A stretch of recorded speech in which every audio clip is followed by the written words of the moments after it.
আপনি বলবেন আমাদের সমাজে কে বলে আয়াত গোপন করে? জি, আমাদের সমাজে আয়াত গোপন করা হয়। যদি গোপন না করা হতো তাহলে এই সমাজে পীর মুরিদির ব্যবসা থাকতে পারত না। তারা বলছে ওয়াকুনু মা'আস সাদিকিন, তোমরা সত্যবাদীদের সাথে হও। যখন তাদের জিজ্ঞেস করা হয় সত্যবাদী কারা, তখন তারা বলে সত্যবাদী মানে পীর ধরা, সত্যবাদী মানে আমার তরিকা ধরা, সত্যবাদী মানে এই হুজুরকে ধরা, ওই হুজুরকে মেনে নেওয়া। অপরদিকে আল্লাহ তাআলা স্পষ্ট করে দিলেন সূরা আরাফের 3 নম্বর আয়াতে, ইত্তাবিউ, অনুসরণ করো, মা উনজিলা ইলাইকুম মির রাব্বিকুম, তোমার রবের পক্ষ থেকে যা নাজিল হয়েছে তাই। ওয়ালা তাত্তাবিউ, খবরদার অনুসরণ করো না, মিন দুনিহি আউলিয়া, ওলি আউলিয়াদের। এখানে জেনে রাখলে ভালো হবে, ওলির বহুবচন হচ্ছে আউলিয়া। ওলি মানে একজন, ওলি মানে একক, ওলি মানে একজন ব্যক্তিকে বোঝানো হয়। আর আউলিয়া হচ্ছে বহুবচনে, অর্থাৎ যত ওলি আছে সবাইকে একসাথে আউলিয়া বলা হয়। অর্থাৎ পৃথিবীতে যত ওলিয়া উলিয়া আছে তোমরা এদের ইত্তেবা করো না, তোমরা এদের অনুসরণ করো না। আউলিয়ার অর্থ অভিভাবক, আউলিয়ার অর্থ ক্ষমতার অধিকারী, আউলিয়ার অর্থ যে বিচার কার্য চালায়, আউলিয়ার অর্থ অভিভাবক হয়, আউলিয়ার অর্থ পীরদের একসাথে বলা হয়, আউলিয়ার অর্থ ওলিদেরকে একসাথে বলা হয়।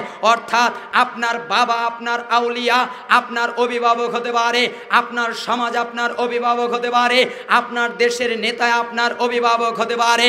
অভিভাবক যেই হোক না কেন, আল্লাহ তাআলা যা নাজিল করেছে তোমরা তাই অনুসরণ করো। খবরদার ওলিয়া উলিয়াদের তোমরা মেনো না।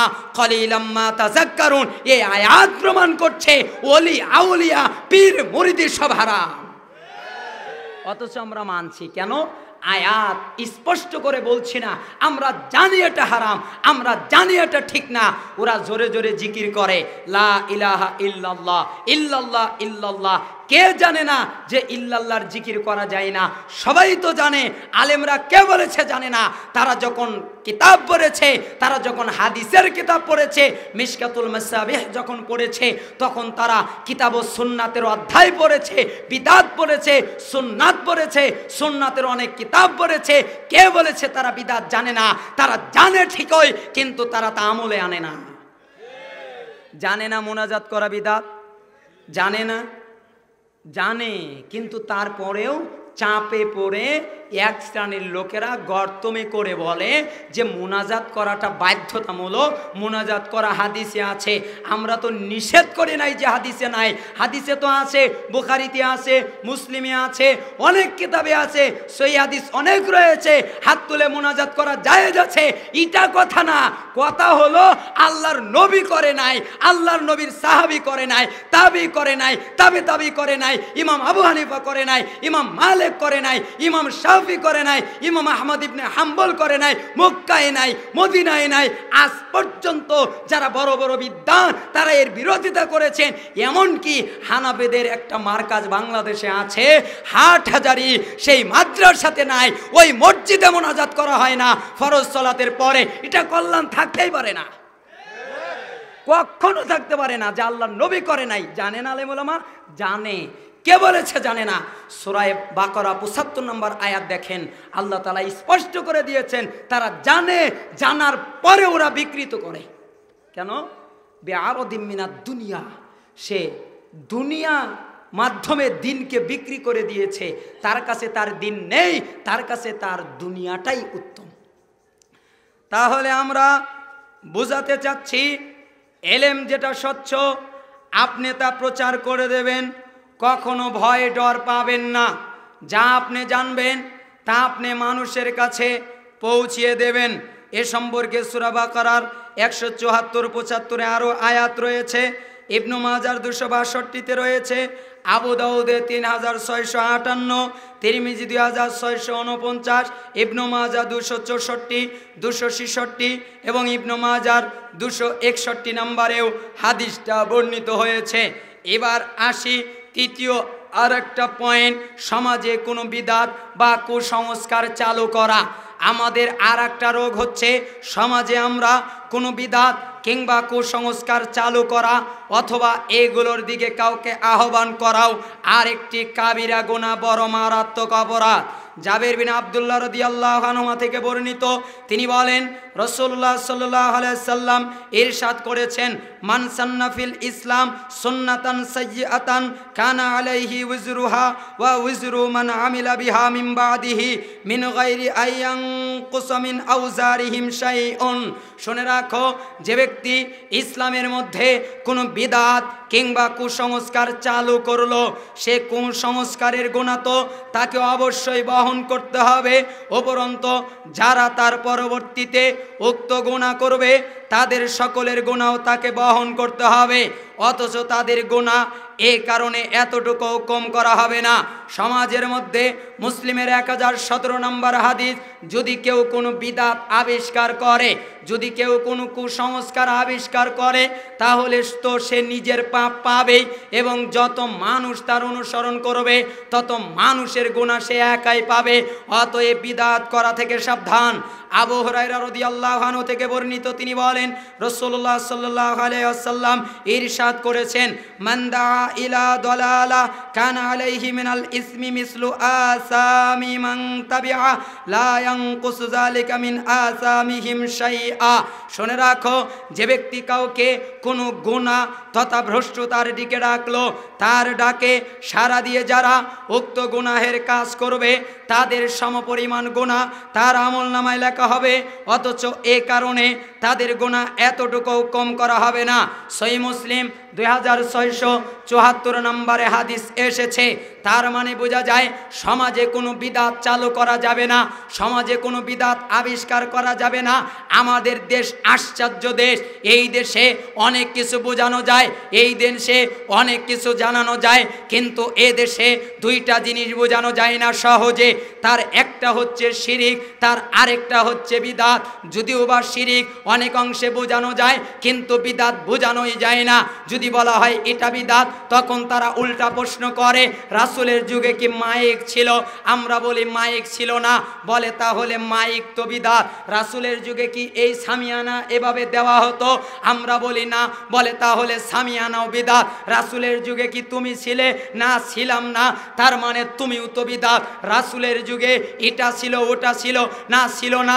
কোরআনুল কারীম আনার পরে বলে রাসূলের যুগে কি কোরআনুল কারীমে জের জবর ছিল? কোরআনুল কারীমে কি নোক্তা ছিল? আমরা বলি না, তা তো ছিল না। তখন তারা বলে তার মানে নতুন কিছু আবিষ্কার করলে এটা বিদআত হয় না। অথচ তারা আরেকটু মাতব্বরি করে বিদআতকে দুই ভাগে বিভক্ত করলো, বিদআতে সাইয়্যা, বিদআতে হাসানা, এভাবে দুই ভাগে বিভক্ত করে ফেললো। একদল বলল ভালো বিদআত, আর একদল বলল খারাপ বিদআত।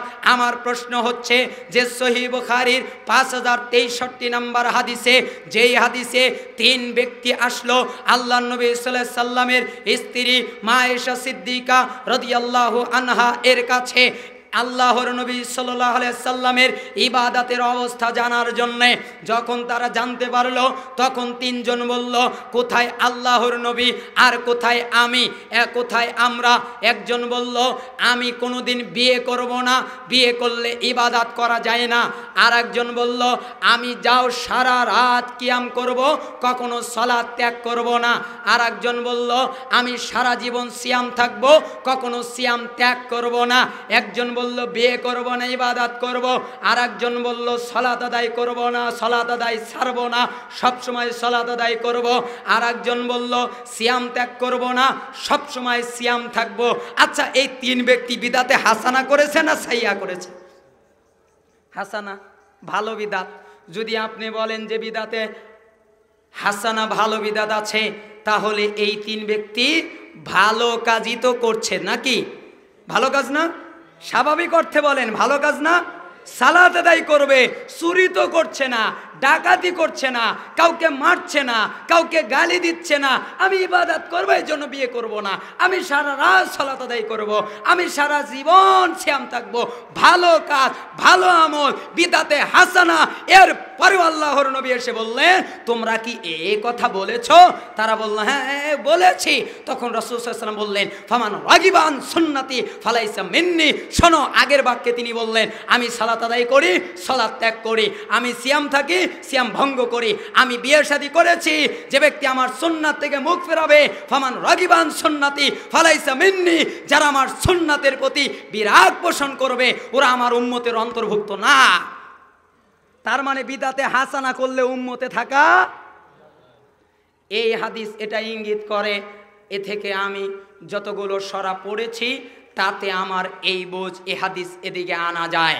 তার মানে বোঝা যায় যে ইবাদত যদি সে নিজের মতো করে করে, ইবাদত যদি সে নিজের পদ্ধতিতে করে, তাহলে মুহাম্মদ সাল্লাল্লাহু আলাইহি সাল্লামকে পাঠানো হলো কেন?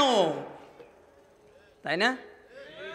তাহলে বোঝা যায় রাসূলুল্লাহ সাল্লাল্লাহু আলাইহি সাল্লামের পরে তো আয়াত নাযিল হয়েছে, ওয়া আনজালনা ইলাইকা যিকরা লিতুবাইয়িনা লিন-নাস মা নুযিলা ইলাইহিম ওয়া লাআল্লাহুম ইয়াতাফাক্কারুন। হে নবী, আমরা এই কিতাব আপনার উপরে এজন্যই নাজিল করেছি, মানুষদের জন্য যা কিছু নাজিল করা হয়েছে এগুলো যেন আপনি ব্যাখ্যা করে দিতে পারেন, বুঝিয়ে দিতে পারেন, এই জন্য আপনার উপরে কোরআন নাজিল করেছি। সূরা নাহল আয়াত 44।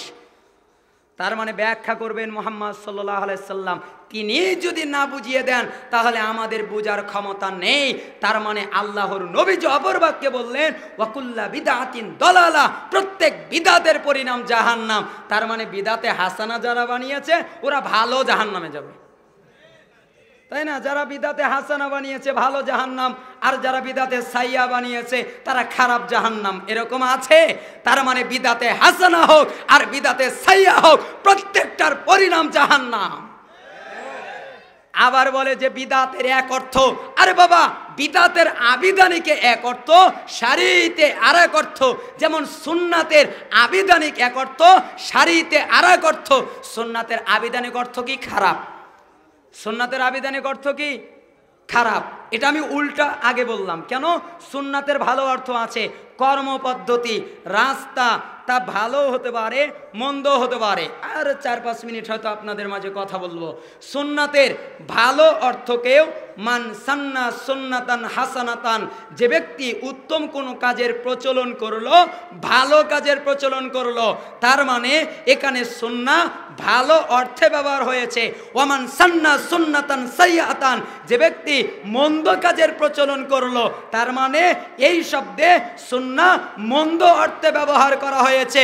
ইবনে মাজাহ 207 নম্বর হাদিস, তাওহীদ পাবলিকেশন। তার মানে বোঝা যায় সুন্নাহ অর্থ খারাপ, সুন্নাহ অর্থ ভালো।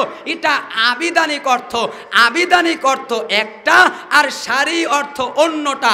শারঈ অর্থ কি? ফামান রাগিবান সুন্নতি ফালাইসা মিন্নি, শরীয়তের পরিভাষায় রাসূল করিম সাল্লাল্লাহু আলাইহি সাল্লামের পদ্ধতিকে, তরিকাকে সুন্নাহ বলা হয়। আর আবিধানিক অর্থে কর্মপদ্ধতি, রাস্তা, ভালো মন্দ একটা হলেই তাকে সুন্নাহ বলা হয়। দুটাই এক হলো? ঠিক বিদাতও তাই। আবিধানিক অর্থে বিদাত মানে নতুন, নতুন যা তাই বিদাত, এটা আবিধানিক অর্থে। আর শারঈ অর্থে বিদাত হচ্ছে মান আমিলা আমালান লাইসা আলাইহি আমরুনা ফাহুয়া রাদ্দুন, যে ব্যক্তি এমন কোনো আমল করলো যা আমি রাসূলের থেকে প্রমাণিত নয়, তাহলে তা বাতিল, প্রত্যাখ্যাত, মরদুদ। যে ব্যক্তি এমন আমল করলো, এমন কর্ম করলো, এমন কাজ করলো যা রাসূল থেকে নাই, তাহলে তা বাতিল, তাহলে তা পরিত্যাজ্য, তাহলে তা প্রত্যাখ্যাত। এ কথা আল্লাহর নবী বললেন। এবার মেসেজমূলক, আসলেই আমি ভাবছিলাম না যে আপনাদের সামনে কথা বলতে পারবো, এই জন্য টপিক দেই নাই। তো যাই হোক, আমি ইলমের উপরে এবং বিভিন্ন দিক নির্দেশনামূলক কিছু কথা বলছিলাম। শেষ পর্যায়ে আপনাদের জন্যে 2-1টা উপদেশের মাধ্যমে আমি আমার আলোচনার সমাপ্তি ঘটাচ্ছি। যদিও বা 1 ঘন্টা হয়ে গেছে আলহামদুলিল্লাহ, তো আমি চাচ্ছি না আর বেশি দূর থাকা। এজন্য রাসূলুল্লাহ সাল্লাল্লাহু আলাইহি সাল্লাম থেকে 2-1টা হাদিসের মাধ্যমে আমরা নসিহা করি। আল্লাহ সুবহানাহু ওয়া তাআলা যেন আমাদের বুঝে তৌফিক দান করেন। আন উবাদাহ ইবনে সামিত আন্না নবী সাল্লাল্লাহু আলাইহি ওয়াসাল্লাম قال, উবাদাহ ইবনে সামিত রাদিয়াল্লাহু আনহু তিনি বলছেন, নিশ্চয়ই নবী সাল্লাল্লাহু আলাইহি ওয়াসাল্লাম বলেছেন, ইদমানু লি সিত্তা মিন আনফুসিকুম আদমানু লাকুমুল জান্নাহ। রাসূল সাল্লাল্লাহু আলাইহি ওয়াসাল্লাম বলছেন, তোমরা তোমাদের কাছ থেকে আমাকে 6টা জিনিস দাও, আমি বিনিময়ে তোমাদেরকে জান্নাতের জিম্মাদারি নিলাম। তোমরা যদি তোমাদের পক্ষ থেকে ছয়টা জিনিস দিতে পারো তাহলে আমি তোমাদেরকে জান্নাতে নিয়ে যাব। এর ব্যাখ্যা করতে গিয়ে সলফে সালিহিন বলছেন কিভাবে নিয়ে যাব আমার ব্যাপার, আমি নিয়েই যাব।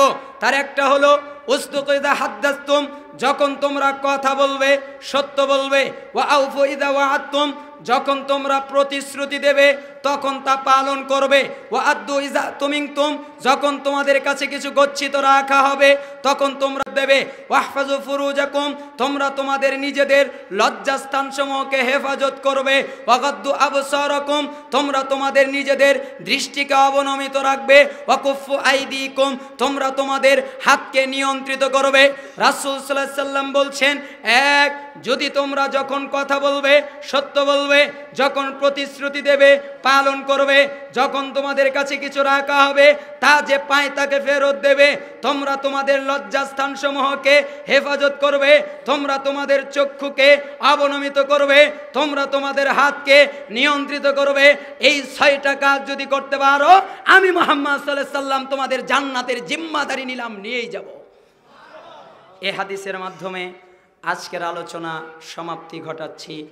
হাদিসটা শুআবুল ঈমানে 4802 এসেছে এবং মিশকাতের 4870, আল মুস্তাদরিক 8066 এসেছে, সহিহ গায়রিহি হাদিসের মান। আমাদের সম্মানিত প্রিয় শাইখ আব্দুর রাজ্জাক বিন ইউসুফ হাফিজাহুল্লাহ, আসলেই নিষেধ আছে হাদিসে প্রশংসা করতে। আমি শাইখের জন্য হৃদয় থেকেই দোয়া করি যা আমি এবং আমার রব জানেন। আর শাইখের কাছে আমি দোয়া চাই, আমার জন্য শাইখ যেন একটু দোয়া করে দেন এবং আপনারাও আমার জন্য দোয়া করবেন। আল্লাহ সুবহানাহু ওয়া তাআলা যেন হকের উপরে অটল থাকার তৌফিক দান করেন। এই দাওয়া এবং দাবি রেখে আপনাদের মাঝ থেকে বিদায় নিচ্ছি। আখিরু দাওয়ানা আলহামদুলিল্লাহি রাব্বিল আলামিন। সুবহানাকাল্লাহুম্মা ওয়া বিহামদিকা আশহাদু আল্লা ইলাহা ইল্লা আনতা আস্তাগফিরুকা ওয়া আতুবু ইলাইক। আসসালামু আলাইকুম ওয়া রাহমাতুল্লাহ।